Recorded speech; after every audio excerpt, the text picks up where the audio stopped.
Hey, sis. Where's the professor? No clue. He didn't tell you where he was going? No, he didn't. And right when I need him to. Maybe you can help me then.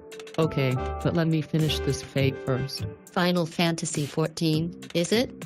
Didn't know you were into MMORPGs. I used to play World of Warcraft, but this game is much better. What is it you wanted help with? Well, speaking of massively multiplayer games, I have this essay I have to write about new emerging game types in MMORPGs. Okay, this fight is done. Doesn't the professor have this place where questions can be answered? You mean the Ship of Understanding?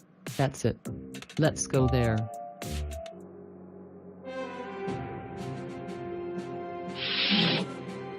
This is amazing.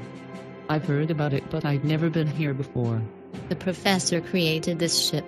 And here any question about gaming, tech, and geek culture can be answered. Figures the professor would think big. He did found the Super Gaming Geek University, after all. Come on, let's go to the bridge.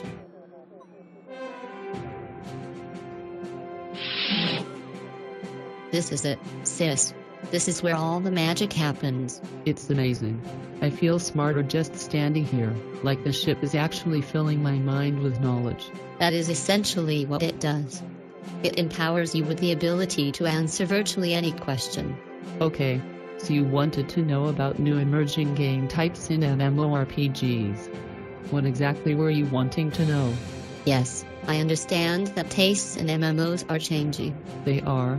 The target-based MMO model made famous by World of Warcraft is falling out of fashion with many gamers. A plethora of free-to-play MMOs mimic this style, but today many of them are starting to fall out of fashion. There's one exception. Final Fantasy 14 is a target-based MMO, yet it is the number 2 MMORPG on the market. It is growing at such a rate that some analysts say it could be the first MMO to actually overtake World of Warcraft. I didn't know that. Didn't Final Fantasy 14 initially fail in its first launch? It did, but the game was rebuilt from scratch and has since earned 5 million subscribers worldwide.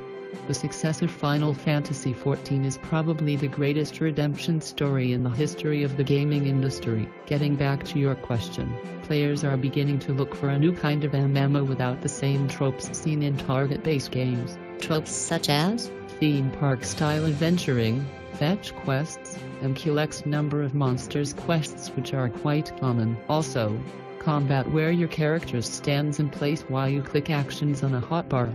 Many gamers are looking for something new, and some games are beginning to offer that. Can you give me a few examples? Certainly. Probably the most recognized game that defies the common preconceptions about MMORPGs is Guild Wars 2. The game throws out many of the common tropes. These include typical quest NPCs, stories focused on you as the chosen hero, quest progression that holds your hand the entire way, competitive loot systems that rely less on random number generation or RNG, and more. For many, the game was a fresh change from the existing crop of MMOs, but that is just one example. Other MMOs are offering a new kind of action-based combat system. These rely less on RNG for dodging, attacking, and blocking, but instead require the player to actually move their character to dodge. Monsters broadcast their attacks as lines on the ground. They tell you the direction, radius, and range of attacks so you can dodge out of the way. Some games like WildStar display your attack range and radius lines so you can strategically place your character for maximum impact. I've seen live streams of some of these games. I understand that Elder Scrolls Online is also an action-based game, so the monsters and enemies broadcast their attacks the same way. ESO is yet another example of this new trend towards action-based MMOs. In the past, games like these would have been difficult to do. Internet connections were slow. The target-based MMO combat style rose out of a need to deal with network latency issues, especially when so many player characters were on screen all at once.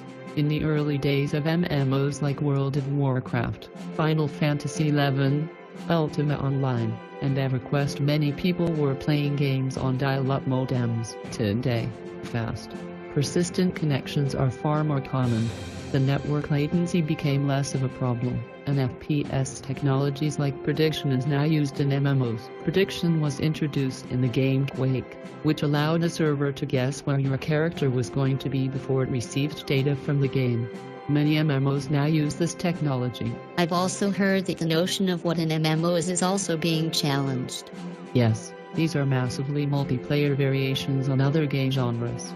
PlanetSide 2, Firefall, Destiny, and Tom Clancy's The Division are all examples of MMORPG games. Other genres are also becoming MMOs, like real-time strategies, fighting games, racing games, spaceflight sims, and collectible card battle games. What about these other games I've heard about? People call them MOBAs. Yes, a MOBA is different. These are competitive multiplayer games that take place in stylized battle arenas. Hence the name MOBA, or Multiplayer Online Battle Arena. This new genre was born from the popular Warcraft 3 user-created mod called Defense of the Ancients. The game style was mimicked by games like League of Legends, Smite, and Valve hired the Dota developers. They released Dota 2 as a standalone game running on the Source 2 engine. Heroes of the Storm, from World of Warcraft creator Blizzard, seeks to change some of the tropes common to MOBAs. Other new classes of MOBA are also emerging, like Dreadnought, which is fought not with heroes with distinct powers but massive spaceships. I wonder what new kinds of MMOs we'll start seeing in the future. Black Desert is a glimpse at things to come. An MMORPG that grants the player an unprecedented level of freedom, and shares many economic traits with EVE Online. Then, there is Star Citizen, and No Man's Sky, both of which will have single-player and MMO elements, while also giving players more freedom to do whatever they want done in the previous games. It's more like the MMO is evolving than certain playstyles simply falling out of fashion. Correct. Games like World of Warcraft, Final Fantasy XIV, and all the others mentioned, aren't going away anytime soon. New games that are an evolution on their concepts will become more common in the coming years as people's tastes change. As people start looking for new challenges. A lot of these games don't require a subscription. In fact, most MMOs today are free to play. How exactly did that business model become so dominant? Economics and competition. In the beginning, it made sense for MMOs to have monthly subscription to pay for the servers and new content. The earliest free-to-play MMOs came from Korea. Many in the West thought the business model was just a fad that would eventually fade. The gaming industry in the West ignored these games from Korea, and that was a very big mistake. These games started being localized for the West, and they started to attract a huge audience. Back in Korea, they were earning unprecedented revenue from their cash shops. But those numbers grew astronomically when they came west. Defying common wisdom, the free-to-play model was proving itself to be successful. It wasn't until the subscription games saw their audience numbers plummet that they realized free-to-play was a force to reckon with. Many still clung to the belief free-to-play was still just a fad, that it was just a bubble that would eventually pop. But then the unthinkable happened. What was that? A game developer from the West had a subscription-only MMORPG that was failing. They decided to go free-to-play to save it. Not only did the decision save the game, but their membership numbers skyrocketed, and so did their revenue. That game was Dungeons & Dragons Online. It shocked the gaming industry. Not even a year later, the same game studio, Turbine, made another of their games free-to-play. That game was Lord of the Rings Online. Competition from free-to-play MMOs, with better and better content, drove other games to also make the jump to free-to-play. Many now believe it is impossible to launch a subscription MMO in the current market. The dramatic turnaround of nearly failed games like Star Wars: The Old Republic and WildStar, after going free-to-play, added support to this belief. With the exception of World of Warcraft and Final Fantasy XIV, nearly every subscription-only MMO has gone free-to-play. Why are those two the exception? Both come from long-established and very popular franchises with a rabid fan base. While Final Fantasy XIV is seeing massive success after their initial failed launch, World of Warcraft is beginning to decline. Blizzard is experimenting with free-to-play, allowing anyone to play for free until level 20. Both games are among the rapidly shrinking minority, but they are experimenting with cash shops similar to what you find in free-to-play games. Nothing sold in these shops harms the balance of the games. I can't remember when I last heard of a new MMO that wasn't free to play. The subscription model doesn't make sense anymore. It limits your audience. There's little incentive to pay. Unless the game has a long-established fan base and niche audience like Warcraft and Final Fantasy, investors simply aren't interested. Free-to-play is here to stay. Is that enough information to help you with your paper? Yes, thank you, sis. I think this will really help me out when I start writing that paper. Glad I could help, little sis. I still wonder though, it isn't like the professor to go off someplace without telling anyone. Don't worry, wherever he is, I'm certain he's doing just fine. Any progress, Professor?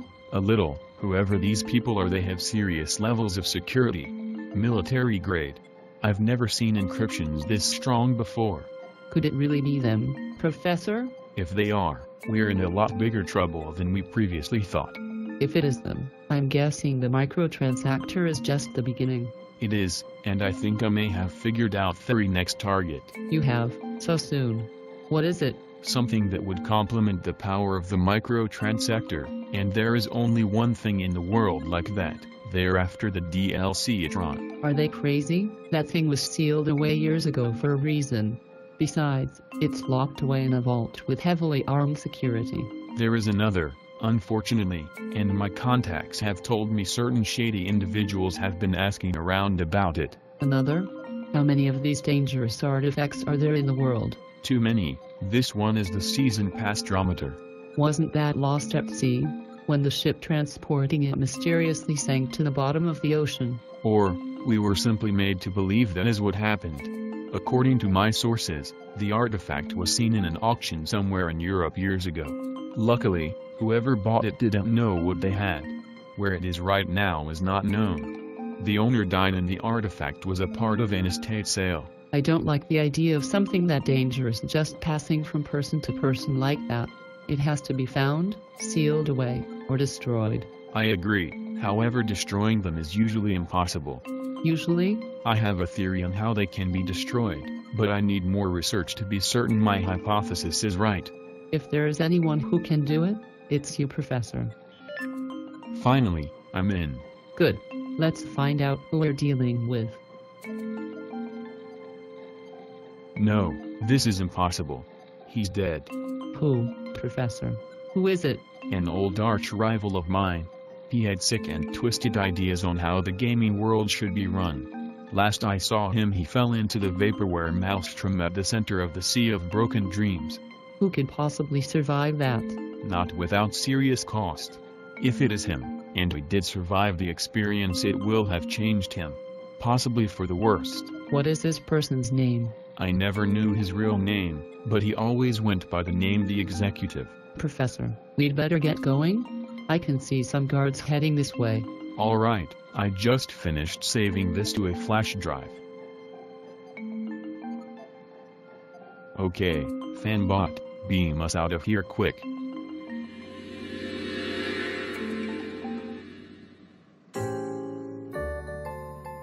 I really like this show. So do I. What should other people do who like the show? Well, they could like, favorite, and subscribe. They can also check out Gamers Bay, a nice friendly community for gamers by gamers over at Google+. They can also share this video on social media like Facebook, Google+, or Twitter, right? That's right, and they can interact with us on Gamers Bay or in the comments below. If they don't have a Google+ account, they should sign up, because Gamers Bay really is the friendliest, drama-free gaming community around. What now? We tell them, see you next time. Goodbye.